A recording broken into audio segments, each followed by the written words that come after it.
forgotten hills of eastern Kentucky, where morning mist still clings to valleys that time seems to have abandoned, there exists a documented case that has puzzled historians for nearly 2 centuries. In 1834, the Reverend Ezekiel Morrison and his 9-year-old twin daughters, Rebecca and Rachel, arrived at the remote Baptist congregation of Pine Hollow, a community so isolated that maps of the era barely acknowledged its existence. What happened during their 3-day stay was meticulously recorded in the personal journal of Pastor William Phillips, a document discovered in 1987 when the old church was finally demolished. The journal entries describe events so precise, so unnaturally accurate, that modern psychologists have studied them extensively. Yet none can explain how 2 young children could possess knowledge that defied every rational explanation. The Morrison twins didn't just predict future events. They revealed secrets buried for decades, described people they'd never met, and spoke of tragedies that occurred years before their birth. But perhaps, most unsettling of all, every single detail they revealed proved to be absolutely, verifiably true. This channel isn't for everyone, only for those brave enough to confront mysteries that challenge our understanding of reality itself. Before we dive deeper into the Morrison case, make sure you're subscribed, because we're about to uncover details that most historians refuse to discuss. And tell us in the comments, what state are you listening from? Because what happened in Kentucky might have happened closer to your home than you think. The story begins not with the supernatural, but with something far more unsettling: the possibility that some human minds can access information in ways science still cannot comprehend. The Kentucky of 1834 was a land caught between wilderness and civilization, where communities like Pine Hollow existed in virtual isolation among the Cumberland foothills. This particular settlement had been established in 1818 by 3 families seeking religious freedom away from the denominational conflicts plaguing larger towns. By the time the Morrison family arrived, Pine Hollow consisted of barely 200 souls, most related by blood or marriage, all bound by the strict Baptist doctrine that governed every aspect of their daily lives. The community centered around a modest wooden church built with their own hands using timber from the surrounding hills. Pastor William Phillips, a learned man who had abandoned his comfortable life in Lexington to serve these frontier souls, maintained the only written records of births, deaths, marriages, and significant events. His meticulous nature would prove crucial in documenting what was about to unfold. Ezekiel Morrison was a familiar figure along the circuit of remote churches scattered throughout the Appalachian region. Tall and weathered, with prematurely gray hair that spoke of hardships beyond his 34 years, he traveled on foot with his daughters, carrying only a worn leather satchel containing his Bible, a few personal items, and the journal where he recorded his spiritual observations. He had been widowed for 9 years, ever since his wife Sarah died giving birth to the twins during a terrible winter storm that had isolated their cabin for weeks. The girls, Rebecca and Rachel, were striking in their identical appearance yet completely different in temperament. Rebecca, born first by mere minutes, possessed an outgoing nature that drew people to her immediately. Her smile was infectious, her laughter genuine, and she spoke with the confidence of someone far older. Rachel, quieter and more observant, seemed to exist in her sister's shadow, yet those who looked closely noticed that she often began sentences that Rebecca would finish, or answered questions directed at her sister before Rebecca had a chance to respond. What made the Morrison family particularly noteworthy among the circuit preachers was Ezekiel's reputation for bringing spiritual renewal to struggling congregations. Stories followed them from church to church, tales of backsliders returning to faith, of communities resolving long-standing conflicts, of spiritual awakenings that lasted for years after their departure. Some attributed this to Ezekiel's passionate preaching, but those who observed more carefully noticed that the real changes often began after private conversations with the twins. The journey to Pine Hollow had been particularly difficult. Late autumn rains had turned the mountain paths into treacherous mud, and Ezekiel had been forced to carry Rachel for the final 5 miles when she developed a fever. They arrived at sunset on November 15th, 1834, just as Pastor Phillips was concluding evening prayers with the handful of congregants who attended weeknight services. Phillips later wrote that his first impression of the family was one of profound weariness, not just physical but spiritual. Ezekiel's clothes were travel-stained and patched, his boots worn thin from countless miles of mountain paths. The girls clung close to their father, Rachel still pale from her fever, Rebecca's usual brightness dimmed by exhaustion. Yet something in their eyes, an alertness, an awareness that seemed inappropriate for children their age, made Phillips feel inexplicably uneasy. The congregation of Pine Hollow had extended hospitality to many traveling preachers over the years. But there was something different about the Morrisons from the very beginning. That first evening, as the family shared a simple meal with the Phillips family, Rebecca asked the pastor's wife about her garden, specifically inquiring whether the roses by the eastern fence had recovered from the blight that nearly killed them 3 summers ago. Mrs. Phillips had dropped her spoon, staring at the child in amazement. The rose blight had indeed occurred 3 years prior, devastating her prized flower garden, but it was not something she had mentioned to anyone outside the immediate community. When pressed, Rebecca simply smiled and said she had dreamed about roses while walking, and somehow knew that Mrs. Phillips grew the most beautiful ones in the county. This incident, recorded in Pastor Phillips's journal that very evening, would prove to be merely the first of many that would challenge everything the Pine Hollow community believed about the natural world. The next morning dawned grey and cold, with a bitter wind that rattled the windows of the small cabin where the Morrison family had been given shelter. Pastor Phillips rose early, as was his custom, to prepare for the day's sermon. He found Ezekiel already awake, sitting by the dying embers of the fire, his Bible open, but his eyes staring into the distance with an expression of deep concern.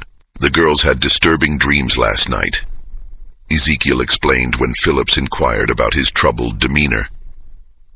They often dream of the places we're going to visit, but these dreams were different, darker. Before Phillips could respond, Rebecca appeared in the doorway, her hair disheveled from sleep, but her eyes alert and focused. "Pastor Phillips," she said in her clear, childish voice, "in your church, beneath the 3rd floorboard from the altar, there's something hidden that shouldn't be there. Rachel dreamed about it, and I dreamed about why it's hidden." The pastor felt a chill that had nothing to do with the morning air. He had indeed hidden something beneath those exact floorboards, a bottle of whiskey that represented his ongoing struggle with temptation. Not a soul knew about it. He had placed it there during a moment of weakness 3 months prior, telling himself it was better to keep it close, where he could resist it daily, rather than to remove the temptation entirely. It was a secret that shamed him deeply, one he had confessed only to God in his private prayers.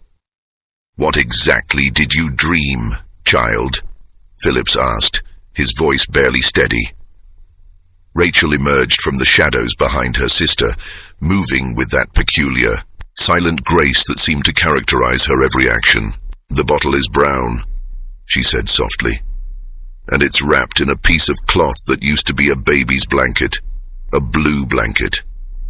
Phillips sank into his chair as if his legs could no longer support him. The cloth was indeed a remnant of a baby blanket. The blanket that would have belonged to the son he and his wife had lost in infancy 5 years earlier. He had wrapped the bottle in it as a reminder of his failures, both as a father who couldn't save his child and as a pastor who couldn't conquer his own weaknesses. Ezekiel watched his host's reaction with an expression that mixed sympathy with a weary familiarity. "It started when they were very young," he explained quietly. At first, I thought it was merely childish intuition, the way young ones sometimes sense things adults miss. But as they grew older, their insights became more specific, more impossible to explain through natural means. That Sunday service would be remembered by every member of the Pine Hollow congregation for the rest of their lives. Ezekiel's sermon was powerful, but not unusual for a circuit preacher. A passionate call for spiritual renewal and confession of sins. It was what happened afterward that defied all rational explanation. As the congregation began to file out, Rebecca approached Samuel Turner, a prosperous farmer known for his generosity to the church and his standing in the community.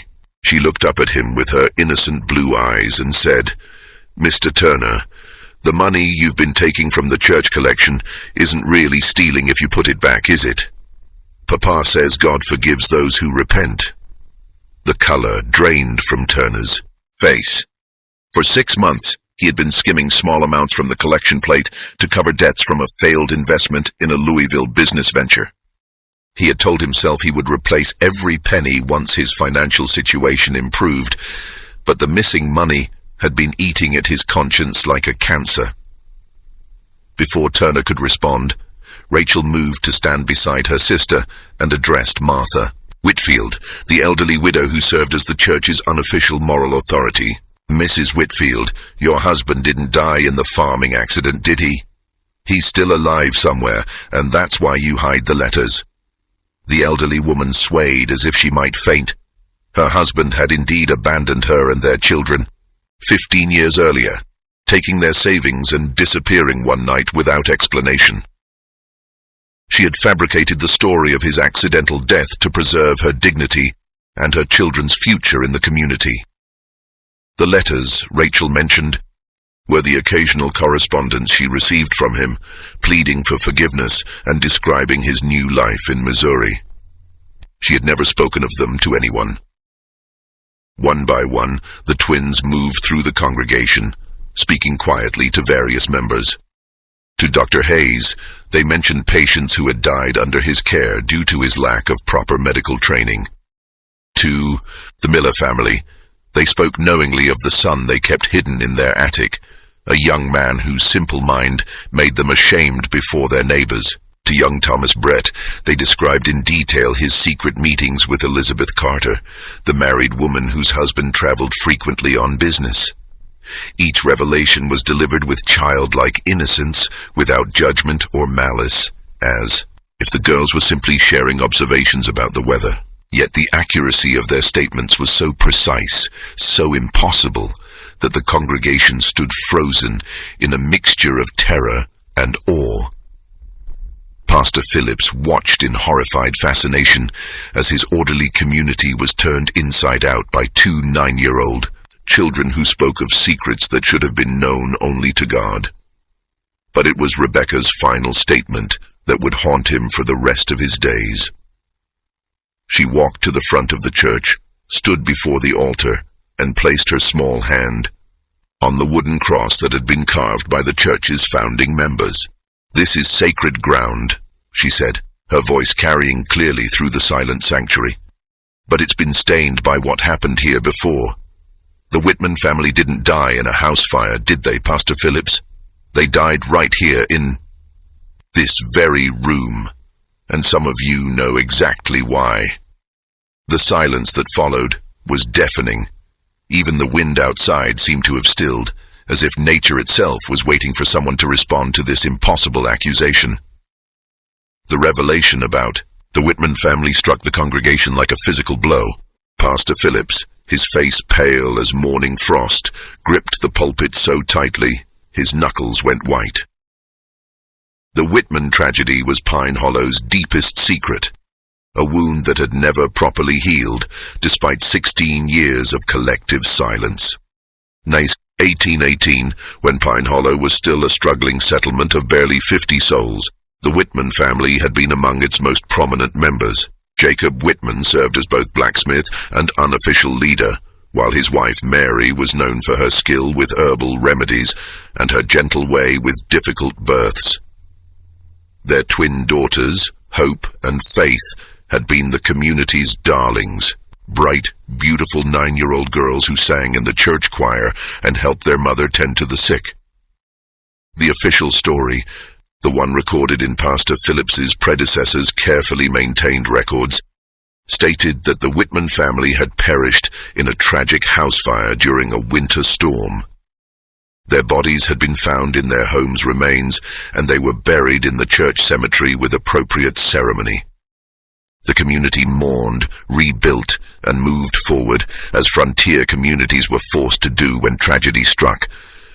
But Rebecca's statement suggested a far different reality, one that several of the older congregation members had hoped would remain, buried forever.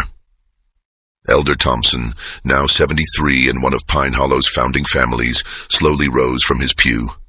His arthritis made movement painful, but his voice carried the weight of decades when he finally spoke. "Child," he said, his words measured and careful, "you speak of things that happened before you were born, in places you've never been. How could you possibly know about what you claim to know?" Rebecca turned to face him, her blue eyes holding an unsettling maturity. "Faith Whitman had a birthmark on her left shoulder," she said quietly. "Hope had one on her right ankle. Faith always carried a wooden doll that their father carved, and Hope wore a silver locket with their mother's hair inside. When they died, Faith was wearing her blue Sunday dress, and Hope was in her nightgown because she had been ill with fever." These details, impossible for a stranger to know, sent a murmur of recognition through the older members of the congregation. Elder Thompson's wife clutched his arm, her eyes wide with recognition and fear. "The night they died," Rachel continued, her voice soft but clear, "it wasn't a house fire that killed them. They came to the church seeking sanctuary because someone was hunting them. They hid behind the altar, but they were found anyway." The church had grown so quiet that the sound of breathing seemed unnaturally loud. Pastor Phillips found himself remembering fragments of conversations he had heard over the years, whispered words that stopped when he entered a room, meaningful glances between the older members when certain topics arose, the way some families always left flowers at an unmarked spot in the cemetery. Samuel Turner, still shaken by the earlier revelation about his financial transgressions, stood up abruptly. "This is madness," he declared, though his voice lacked conviction. "These children are speaking nonsense, making up stories to frighten us. There's no way they could know such things." But even as he spoke, other details began emerging from the congregation. Mrs. Carter, Elizabeth's mother-in-law, whispered something about bloodstains that had appeared on the church floor years later. Stains that couldn't be cleaned no matter how hard they scrubbed. Old Benjamin Foster mentioned the strange sounds that sometimes echoed from the church late at night. Sounds like children crying that had been dismissed as wind through the loose boards. Dr. Hayes, despite his earlier embarrassment about his medical qualifications, found himself speaking up with clinical precision. "I've always wondered about the church's foundation," he said slowly. "When I helped repair the eastern wall 3 years ago, we found what looked like, what could have been bone fragments mixed with the original mortar. The implications of his statement hung heavy in the air. If the Whitman family had indeed died in the church, if their bodies had been secretly interred within its very foundations, then every service, every prayer, every moment of worship had taken place over their unmarked graves. Ezekiel Morrison had been standing silently throughout these revelations, his weathered face showing deep concern but no surprise. He had witnessed similar scenes in other communities, watched as his daughter's impossible knowledge unraveled, carefully maintained lies and brought long-buried truths into the light. "Mr. Morrison," Pastor Phillips said, his voice strained, "how do your daughters know these things? What manner of gift allows them such insight?" Ezekiel was quiet for a long moment, studying the faces of the congregation before responding. "I've asked myself that question every day for years," he finally said. Their mother, Sarah, claimed to have the second sight, the ability to sense things beyond normal perception. But what the girls experience goes far beyond anything Sarah ever demonstrated. They dream of places they've never seen, speak of people they've never met, know details about events that occurred before their birth. He paused, looking at his daughters with a mixture of love and profound sadness. At first, I believed it was a blessing, a divine gift that would help me minister to troubled souls. But over the years, I've begun to wonder if it's something else entirely. The knowledge they possess, it comes with a cost. They carry the weight of everyone's secrets, everyone's pain. They know things children should never have to know. As if summoned by their father's words, the twins moved to stand together at the front of the church. For the first time since their arrival, they looked truly like the children they were, small, vulnerable, and overwhelmed by the adult world swirling around them.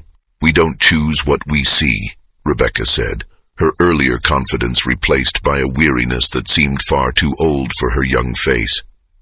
"The dreams come whether we want them or not. We see what was, what is, and sometimes what will be." Rachel nodded, her hand finding her sister's. "The Whitman sisters visit our dreams sometimes. They want people to know what really happened to them. They want someone to remember them properly." The church fell silent again, but this time it was the silence of people grappling with concepts that challenged their fundamental understanding of reality. Some faces showed skepticism, others fear, and still others a dawning hope that perhaps death was not the final ending they had always believed it to be. Pastor Phillips found himself at a crossroads that would define the rest of his ministry. He could dismiss the twins' claims as childish fantasy or deliberate deception, preserving the community's carefully maintained stability. Or he could pursue the truth, no matter where it led, and risk destroying the foundations upon which Pine Hollow had been built. The decision would prove to have consequences that none of them could have anticipated. That evening, as shadows lengthened across Pine Hollow's narrow streets, Pastor Phillips found himself unable to concentrate on his usual evening prayers. The twins' revelations had shaken him to his core, not just because of their accuracy, but because they had forced him to confront questions he had been avoiding for years. He had arrived at Pine Hollow 5 years earlier, eager to serve God in the wilderness and to escape the theological controversies that plagued the more established churches in Kentucky's larger towns. His predecessor, Pastor Mordecai Hayes, had left behind meticulous records of births, deaths, and significant events, but Phillips had always noticed gaps in the documentation from the settlement's earliest years. The winter of 1818 in particular seemed oddly sparse in recorded details. There were entries about harsh weather, supply shortages, and the deaths of several elderly residents, but the Whitman family's tragedy was mentioned only briefly. Jacob Whitman, his wife Mary, and their twin daughters Hope and Faith perished in a house fire on the night of December 21st. Their earthly remains were committed to the ground with appropriate Christian ceremony. What had always struck Phillips as strange was the lack of detail about such a significant event. Pastor Hayes had been thorough in his documentation of even minor incidents, yet the death of an entire family, particularly one as prominent as the Whitmans, had been recorded with unusual brevity. Determined to understand what the Morrison twins might have uncovered, Phillips began searching through the church's stored records with new eyes. Hidden beneath years of accumulated documents, he discovered a small leather journal he had never seen before. The pages were water-stained and fragile, but the handwriting was clearly Pastor Hayes' own. What Phillips read by candlelight that night would change his understanding of Pine Hollow's history forever.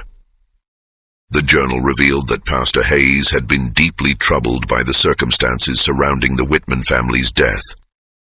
According to his private notes, Jacob Whitman had discovered something disturbing about certain members of the community, something significant enough that he had demanded a public confession and reparation. The nature of the discovery wasn't clearly stated, but Hayes's entries suggested it involved financial impropriety and possibly worse.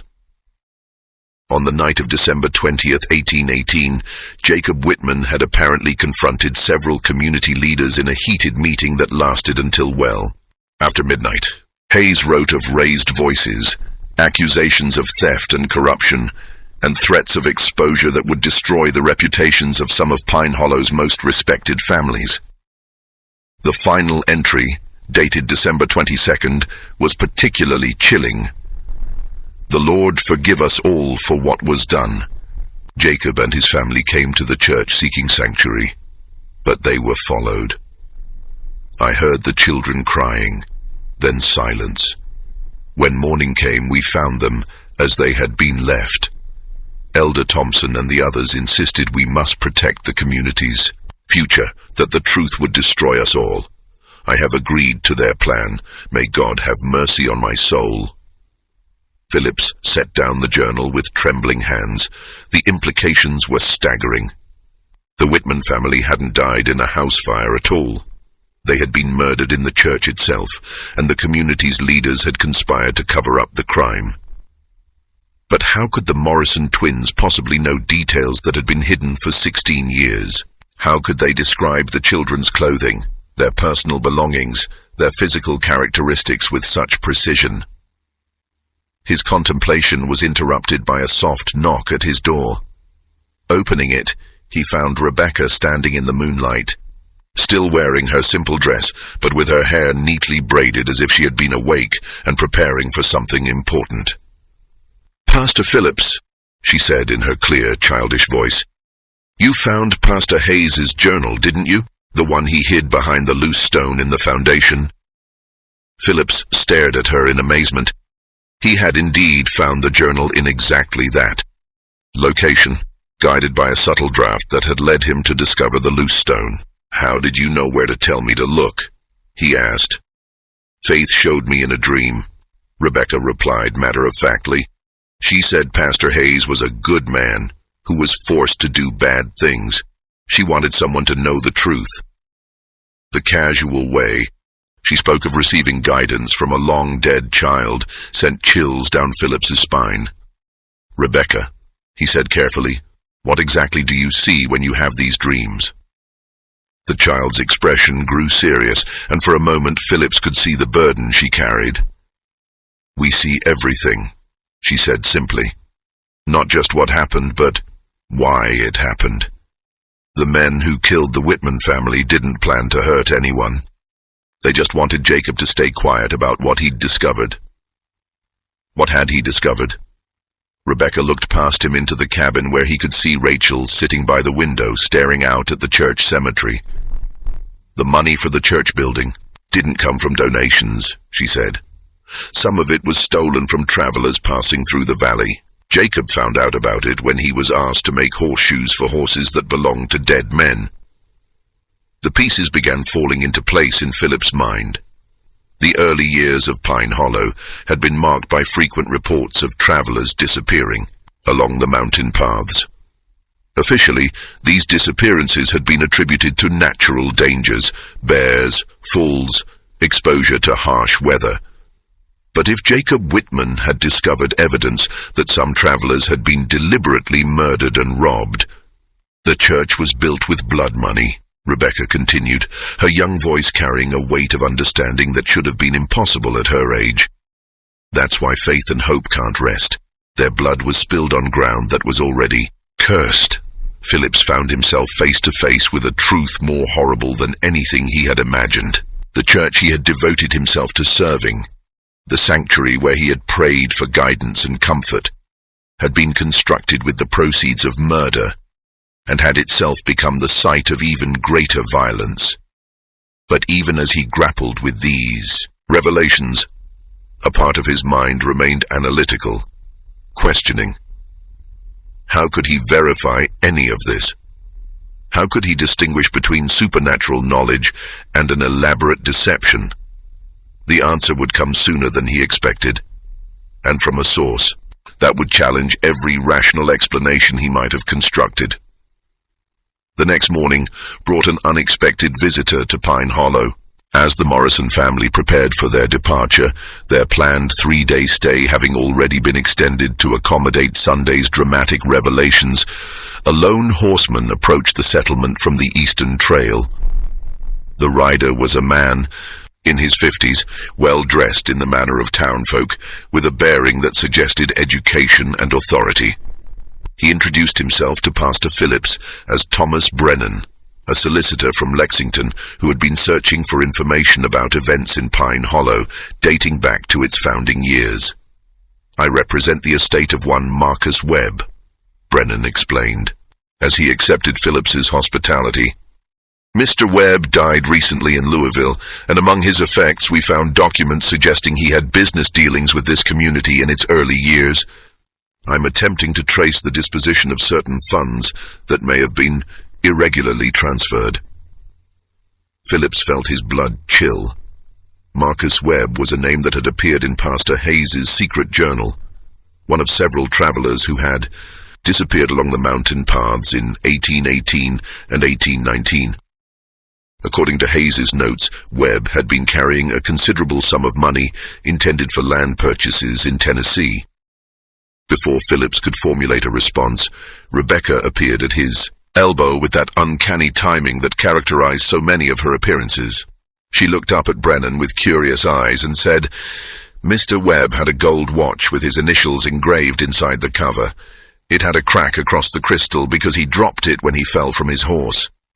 Brennan's composure cracked visibly. "How could you possibly know about Marcus Webb's watch?" he demanded. That detail was mentioned only in his personal correspondence with his brother. Rachel materialized beside her sister, as if summoned by some invisible signal. "The watch is buried behind the church," she said quietly, "along with his money. Bag and his horse's bridle. Elder Thompson put them there after what happened on the trail." The implications struck Phillips like a physical blow. If the twins were correct, if Marcus Webb's personal effects were indeed buried behind the church, it would prove that their knowledge extended far beyond what any normal child could possess. More importantly, it would provide tangible evidence of the crimes that had funded Pine Hollow's early development. Brennan dismounted his horse with urgent purpose. "I demand that we excavate the area immediately," he declared. "If what these children claim is true, we're looking at evidence of robbery and murder." Elder Thompson, who had been observing the exchange from a distance, approached with obvious reluctance. At 73, he was the only surviving member of the original leadership council that had made the decisions in those early years. His weathered face showed a mixture of resignation and defiance. "You speak of things you don't understand, stranger," Thompson said, his voice carrying the authority of age and position. "This community was built by God-fearing people who did what they had to do to survive in the wilderness. Survival doesn't justify murder," Brennan replied sharply. "If these allegations are true, this entire settlement was founded on criminal acts."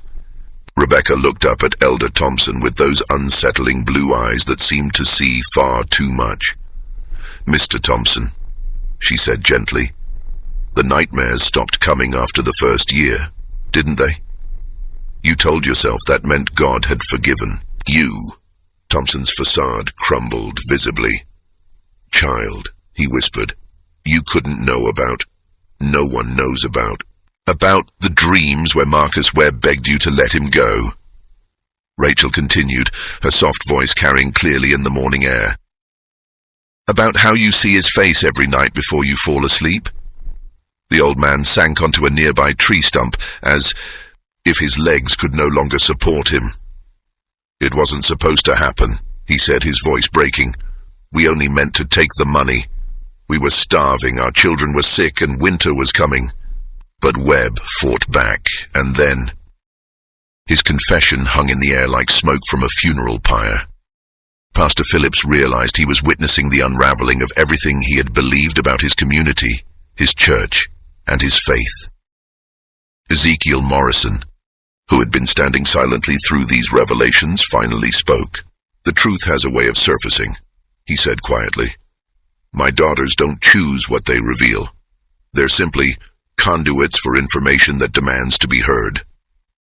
Brennan wasted no time in organizing an excavation party. Within hours, several men from the community were digging behind the church, guided by the twins' precise directions. Pastor Phillips watched with growing dread, knowing that each shovelful of earth brought them closer to evidence that would destroy Pine Hollow's carefully constructed mythology. They didn't have to dig deep. 3 feet below the surface, their shovels struck something metallic. Carefully brushing away the soil, they uncovered a tarnished gold pocket watch, its crystal indeed cracked as Rebecca had described. The initials MW were clearly visible inside the cover.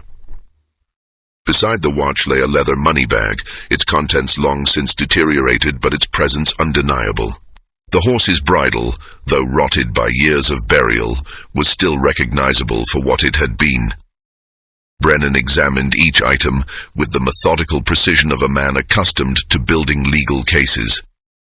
"This watch matches the description in Marcus Webb's correspondence exactly," he announced. "The crack across the crystal, the engraving, even the unusual chain link, everything is precisely as his brother described it." But it was Elder Thompson's reaction that provided the most damning confirmation. The old man stared at the recovered items with the expression of someone seeing ghosts, his lips moving in what might have been prayer or confession. "There were others," he said finally, his voice barely audible. "Webb wasn't the first, and he wasn't the last. The trail through these mountains was perfect for what we needed to do. Travelers came through regularly, usually alone, often carrying money for land deals or business ventures. The scope of the crimes was becoming clear. Pine Hollow hadn't been built through hard work and divine providence. It had been financed through a systematic campaign of robbery and murder that had lasted for years. But even as the evidence mounted, Phillips found himself grappling with questions that transcended the immediate crimes. How could the Morrison twins know details that no living person should possess? How could they describe victims they had never met? Crimes that had occurred before their birth, locations of evidence that had been hidden for decades. The answers would prove more disturbing than any rational explanation he might have constructed, and they would force him to confront the possibility that death was not the ending he had always believed it to be. As the sun set over Pine Hollow, that evening, casting long shadows across the excavation site and the church cemetery beyond, Phillips realized that his community stood at a crossroads. The truth was finally emerging after 16 years of careful concealment, but with it came questions that challenged everything they had been taught to believe about justice, redemption, and the nature of reality itself. The Morrison twins stood together in the growing darkness, their small figures silhouetted against the church that had been built with blood money and consecrated with innocent blood.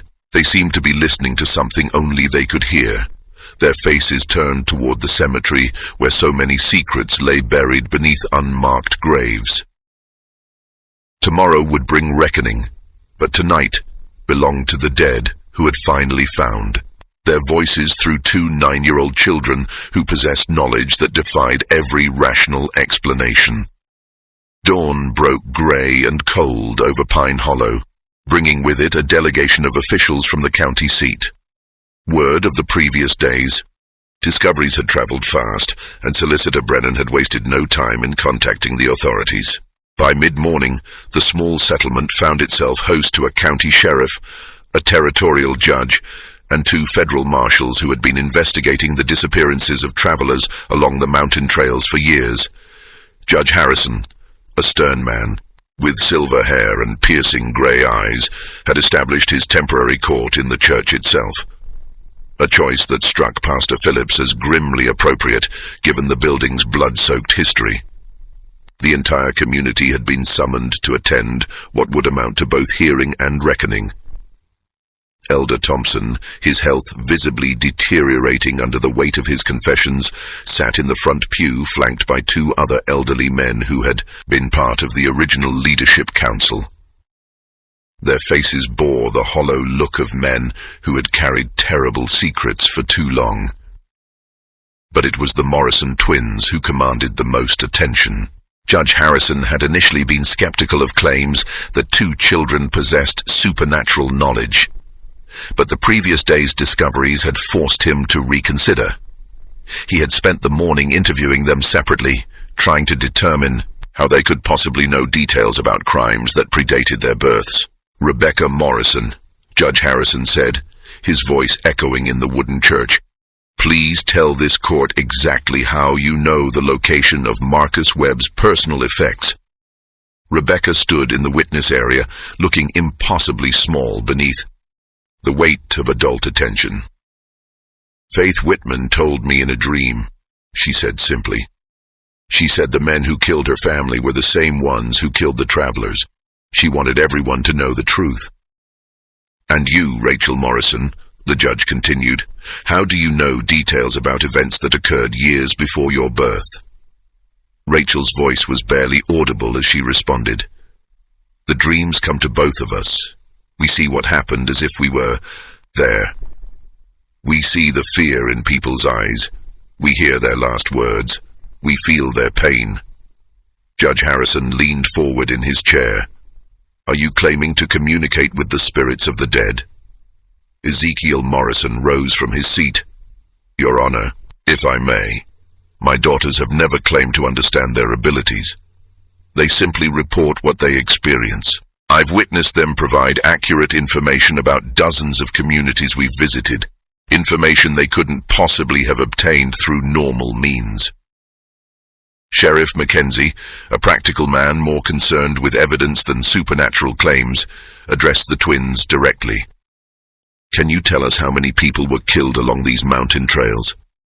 Rebecca and Rachel exchanged one of their meaningful glances before Rebecca answered. 11 men over 3 years. Most were traveling alone with money for land purchases or business ventures. One was a preacher like Papa, but he carried gold coins sewn into his saddle. The specificity of their answer sent murmurs through the assembled crowd. Rachel continued where her sister left off, their tag team delivery, as unsettling as always. The preacher's name was Samuel Collins. He was going to establish a new church in Tennessee. His horse was a bay mare with a white star on her forehead. Sheriff Mackenzie consulted a worn notebook he had pulled from his coat. His face grew pale as he found the entry he was looking for. "Samuel Collins disappeared along this route in September of 1819, he confirmed. "The description of his horse matches our records exactly. But it was what happened next that would shake everyone present to their very core." Elder Thompson, his hands trembling with age and guilt, struggled to his feet. "Your Honor," he said, his voice cracking, "I can bear this burden no longer. What these children say is true, every word of it. But there's something else, something worse than the murders we committed." The church fell silent, except for the sound of wind through the loose boards and the distant cry of a hawk circling overhead. "The Whitman family," Thompson continued, tears streaming down his weathered cheeks. "They didn't just stumble upon evidence of our crimes. Jacob Whitman was my brother-in-law. I confided in him about what we were doing, thinking family loyalty would keep him quiet. But Jacob had a conscience stronger than his loyalty." Pastor Phillips felt the world tilting around him as Thompson's confession unfolded. "Jacob threatened to expose us all unless we made restitution to the families of the dead. He said he would ride to Lexington himself and report our crimes to the territorial authorities. We couldn't let that happen. Too many families depended on what we had built here." Thompson's voice dropped to a whisper. "On the night of December 21st, 1818, we followed the Whitman family to the church. Jacob had brought Mary and the twins here, thinking sacred ground would protect them. But we were desperate men with everything to lose. Rebecca had grown very still during Thompson's confession, her young face pale but determined. "Tell them about the babies," she said quietly. Thompson's composure cracked completely. "Dear God," he sobbed. "How could you know about the babies?" "Judge." Harrison leaned forward intently. "What babies? Explain yourself, man." "Mary Whitman was with child when we killed her," Thompson said, the words seeming to tear from his throat. 8 months along with twins. The doctor said they might have lived if we had gotten help instead of—" He couldn't finish the sentence. Rachel stepped forward, her soft voice carrying clearly through the stunned silence. "That's why we can see everything so clearly. Faith and Hope Whitman weren't the only children who died that night. They're unborn. Sisters died with them. 4 souls crying out for justice." The theological implications of Rachel's statement sent shockwaves through the assembled crowd. If the twins were somehow channeling the spirits of the dead Whitman children, including the unborn, it suggested a understanding of the afterlife that challenged fundamental Christian doctrine. Dr. Hayes, the community's unofficial physician, found his voice. "I assisted with the burial," he said slowly. We found evidence of the pregnancy, but we told ourselves the babies had been too young to have souls, that they wouldn't need proper burial rites. Every soul matters to God, Ezekiel, Morrison said firmly. Every life, no matter how brief, has eternal significance. But Judge Harrison was more concerned with earthly justice than theological debate. "Mr. Thompson, are you confessing to the murder of Jacob Whitman, his wife Mary, their twin daughters, and 2 unborn children?" "I am," Thompson replied, his voice hollow with despair. "And to the murders of 11 travelers who trusted us with their lives. We are all guilty, myself, Samuel Bradford, and Marcus Perry. We planned it together, we carried it out together, and we've hidden it together for 16 years. The 2 other elderly men named in Thompson's confession sat in stunned silence, their faces masks of resignation and terror. The weight of 16 years of collective guilt had finally become too heavy to bear. Sheriff Mackenzie stood and began placing the 3 men under arrest, but Judge Harrison raised a hand to stop him. "Before we proceed with formal charges," the judge said, "I need to understand how these children could possibly know details that were never recorded, never spoken of, never shared outside the circle of perpetrators." Rebecca looked up at the judge with those unnaturally knowing blue eyes. "Your Honor," she said in her clear, childish voice, "some truths are too big to stay buried forever. The Whitman sisters and their unborn babies have been waiting 16 years for someone to hear their story." "But how do you hear them?" Judge Harrison pressed. "What mechanism allows this communication?" Rachel joined her sister at the front of the church. "We don't understand it any more than you do," she said honestly. "Ever since we were very small, we've had dreams about places we've never been and people we've never met. Papa says our mama had the gift of second sight, but what we experience is different." "Different how?" Rebecca and Rachel exchanged one of their meaningful glances before Rebecca answered. "Mama could sense things about living people, their emotions, their intentions, their hidden thoughts. But we see beyond that. We see the echoes that tragedy leaves behind, especially when innocent blood is spilled." Ezekiel Morrison had been listening to his daughters with growing concern. "Your Honor," he said, "I've spent years trying to understand my daughter's abilities. I've consulted with ministers, doctors, and scholars throughout Kentucky and Tennessee. None can explain it, but all have witnessed its accuracy." Judge Harrison was quiet for a long moment, studying the twins with a mixture of fascination and unease. "Miss Rebecca, Miss Rachel," he said finally, "if you truly possess this gift, then perhaps you can tell us where the bodies of the other victims were disposed of." The question hung in the air like incense smoke, heavy with implication. If the twins could locate the remains of Marcus Webb and the other murdered travelers, it would provide the final proof needed to close cases that had baffled authorities for years. Rebecca closed her eyes as if listening to something only she could hear. "Some are in the old mine shaft east of town," she said after a moment. "Others were thrown into Devil's Creek, where the current runs deepest. But 3 were buried beneath the church floor, their bones mixed with the foundation stones."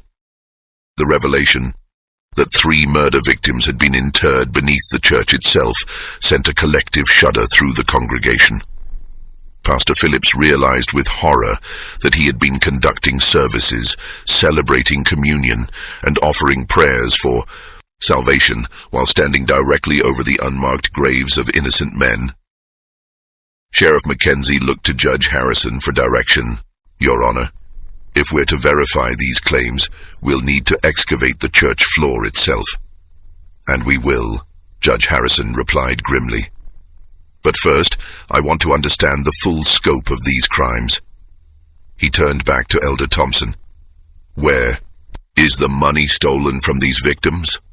What was done with their possessions?" Thompson gestured weakly toward the church building around them. "Everything went into building our community. The church, the school, the mills, all of it was built with blood money.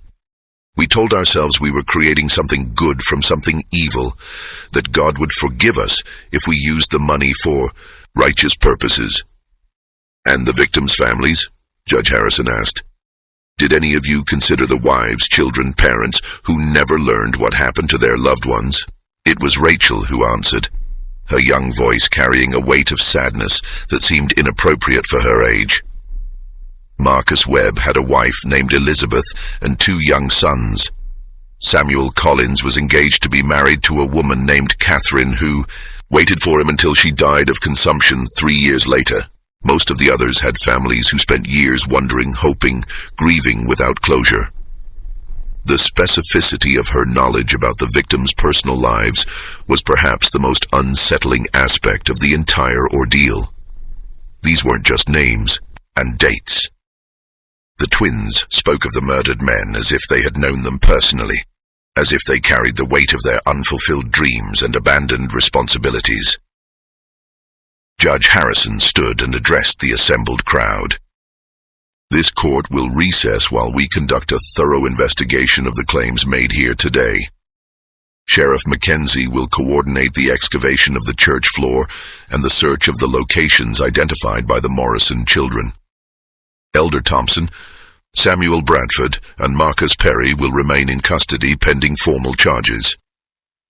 As the 3 elderly men were led away in shackles, the congregation began to disperse in stunned silence. 16 years of carefully maintained lies had crumbled in a single morning, leaving a community to grapple with the knowledge that their entire foundation was built on murder and deceit. But for Pastor Phillips, the most disturbing questions remained unanswered. How could 2 9-year-old children possess knowledge that defied every natural law? What did their abilities suggest about the nature of death, the persistence of consciousness, and the possibility of communication between the living and the dead? The Morrison twins stood together in the emptying church, their small figures dwarfed by the magnitude of what they had revealed. They seemed tired, drained by the emotional weight of channeling so much pain and injustice.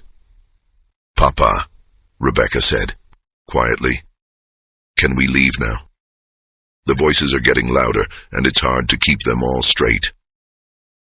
Ezekiel Morrison gathered his daughters close, his weathered face showing deep concern for the burden they carried.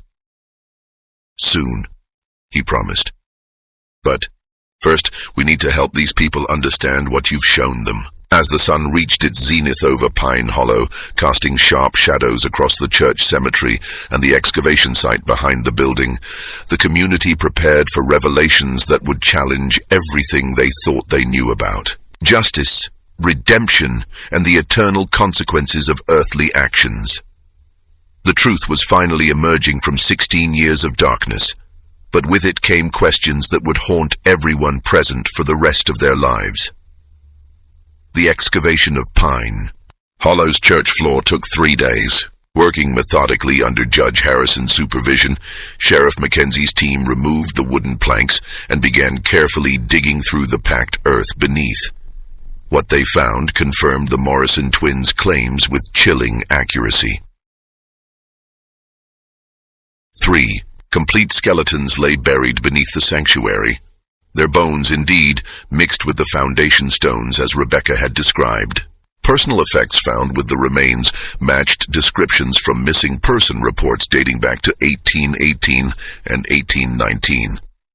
A gold ring bearing the initials J.P. belonged to Joshua Patterson, a land surveyor who had disappeared while mapping territorial boundaries. A silver-handled knife was identified as belonging to William Morse, a merchant whose family had searched for him across 3 states. But it was the third set of remains that provided the most disturbing confirmation of the twins. Impossible knowledge. Wrapped around the skeleton's neck was a distinctive copper cross that had been described in great detail by the family of Robert Chen, a traveling minister who had vanished while carrying donation money for a new church in Tennessee. As each piece of evidence was carefully catalogued, the scope of Pine Hollow's crimes became undeniably clear. This had not been a single act of desperate violence, but a calculated campaign of murder and robbery that had lasted for years. Judge Harrison, his silver hair seeming to have gained more gray during the investigation, addressed the reassembled community on the 4th day. "The evidence before this court is overwhelming," he announced. 11 men were murdered along these mountain trails between 1818 and 1820. Their killers used the stolen money to build this settlement, then compounded their crimes by murdering the Whitman family to protect their secret. Elder Thompson, Samuel Bradford, and Marcus Perry stood before the judge in shackles, their faces showing the hollow exhaustion of men who had carried unbearable guilt for too long. At their advanced ages, they knew they would never live to see freedom again. "The most disturbing aspect of these crimes," Judge Harrison continued, "is not their brutality, but their calculated nature. These men didn't kill in passion or desperation. They created a systematic method for identifying and murdering travelers, then used their victims' money to build what they presented as a godly community." Pastor Phillips listened to the judge's words with a growing sense of spiritual crisis. Everything he had devoted himself to serving, the church, the community, the shared faith that bound them together, had been built on a foundation of innocent blood. How could he continue to minister in a place so thoroughly corrupted by evil? But it was the Morrison twins who provided the most profound insight into the spiritual implications of Pine Hollow's crimes. "Judge Harrison," Rebecca said, her clear voice carrying easily through the packed church, "may we speak about forgiveness?" The judge looked down at the 9-year-old girl with a mixture of amazement and respect. After 3 days of witnessing, her impossible knowledge proved accurate in every detail.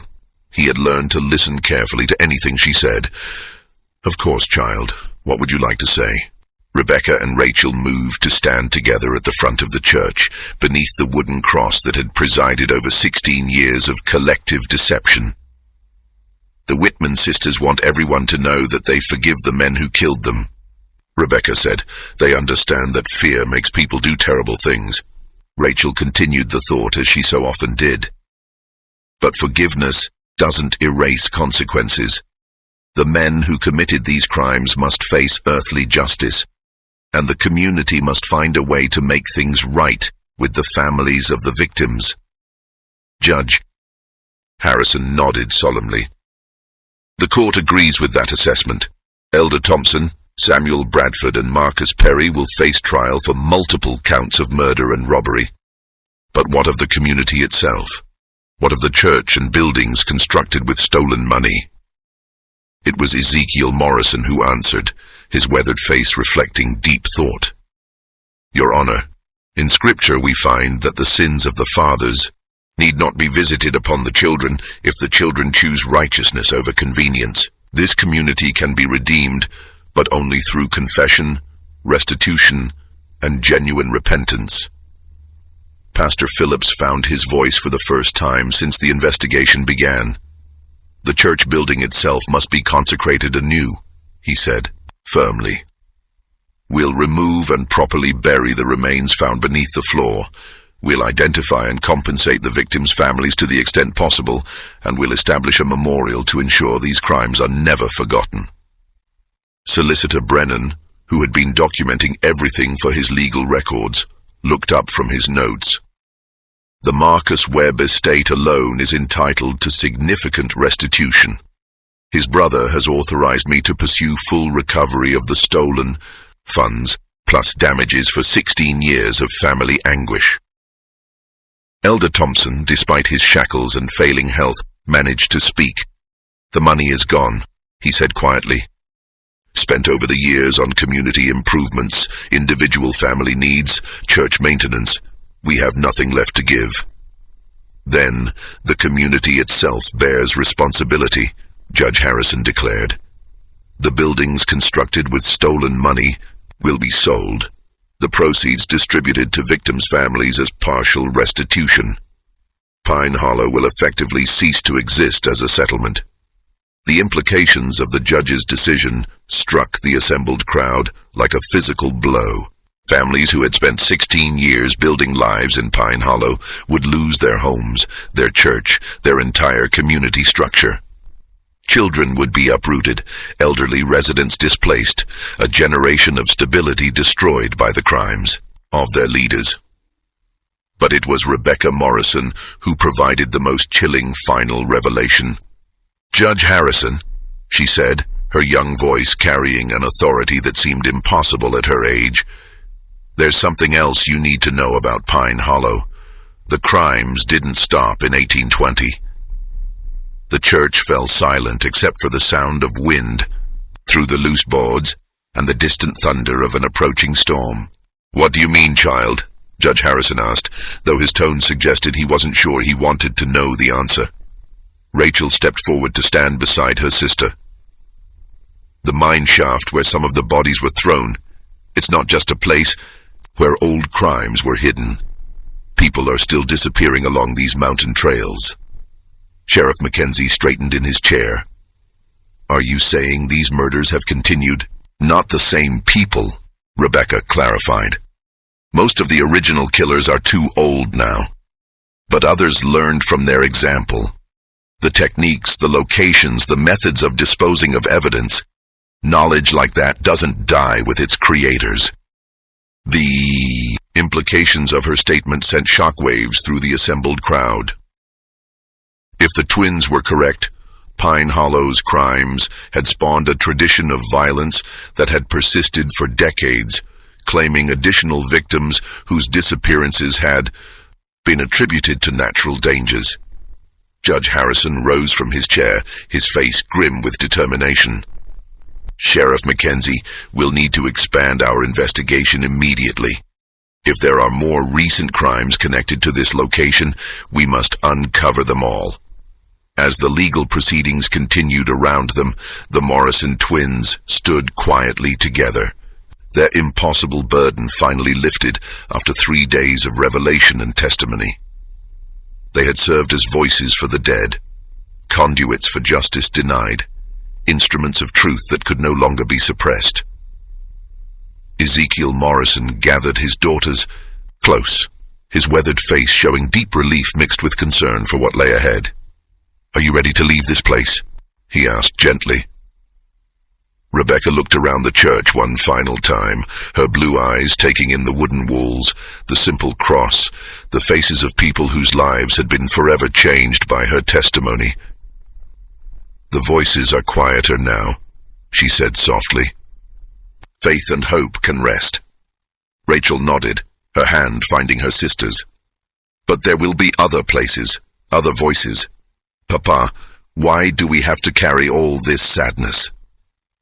Ezekiel knelt down to his daughter's level, his eyes bright with unshed tears. "I don't know, little ones, But I believe God gives special burdens only to those strong enough to bear them. Perhaps your gift, whatever it is, serves a purpose larger than any of us can understand. As the Morrison family prepared to leave Pine Hollow, taking their mysterious abilities and terrible knowledge with them, Pastor Phillips found himself facing the most difficult decision of his ministry. Should he stay and help rebuild what could be salvaged from the community's ruins, or should he flee from a place so thoroughly tainted by violence and deception? The answer came as he watched the twins walking hand in hand toward their father's side. If two 9-year-old children could bear the weight of such devastating truth with grace and forgiveness, perhaps there was hope for redemption even in the darkest places. 3 weeks later, Pine Hollow was a ghost town. The church building had been dismantled board by board, its materials sold to help compensate victims' families. The community's residents had scattered to other settlements across Kentucky and Tennessee, carrying with them the knowledge that their entire foundation had been built on innocent blood.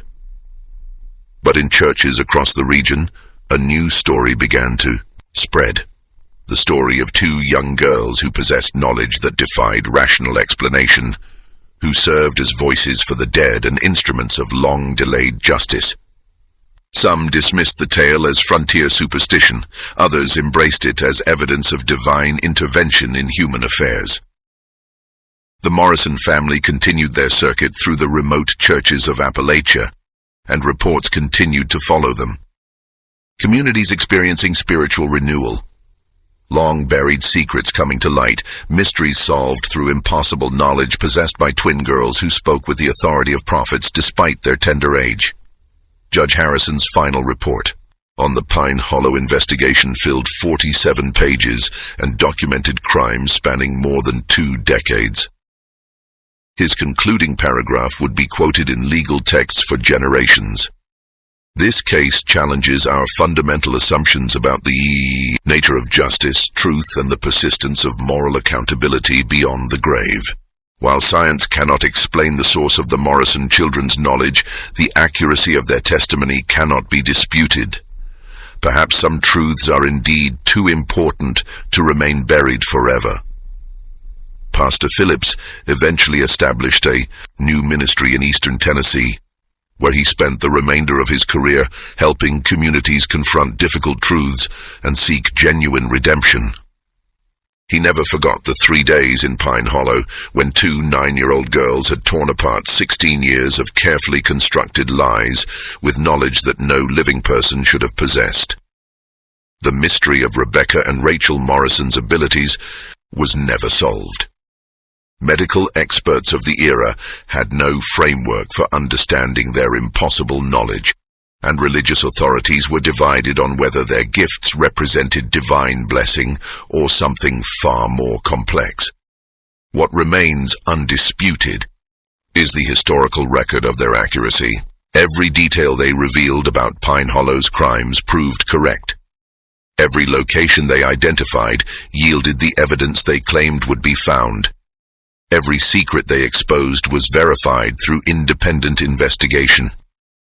But perhaps the most unsettling aspect of their story is not what they revealed about the past, but what they suggested about the nature of justice itself. If the dead truly cannot rest while their murders remain hidden, if innocence possesses some power to transcend death and demand accountability, then perhaps our understanding of moral consequence extends far beyond the boundaries of earthly life.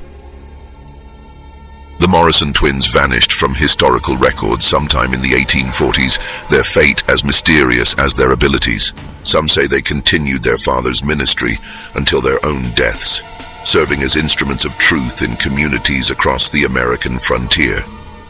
Others believe they eventually learned to suppress their terrible gift and lived quiet, normal lives far from the circuit churches where their reputation had been established. But in the remote corners of Appalachia, in settlements where old secrets still fester and ancient crimes remain unpunished, travelers sometimes report encountering twin sisters who possess knowledge no living person should have. They speak of the dead with casual familiarity, reveal truths that have been buried for generations, and remind the guilty that some forms of justice transcend the limitations of mortal law. Whether these encounters represent the same Morrison twins, their spiritual legacy, or something else entirely, remains a mystery that science cannot solve and faith cannot fully explain. What we know with certainty is that truth, like energy, can neither be created nor destroyed, only transformed from one state to another. And sometimes, just sometimes, it finds voices willing to speak for those who can no longer speak for themselves. The files on the Pine Hollow investigation remain in the Kentucky State Archives, available to researchers who wish to verify the extraordinary claims made in this account.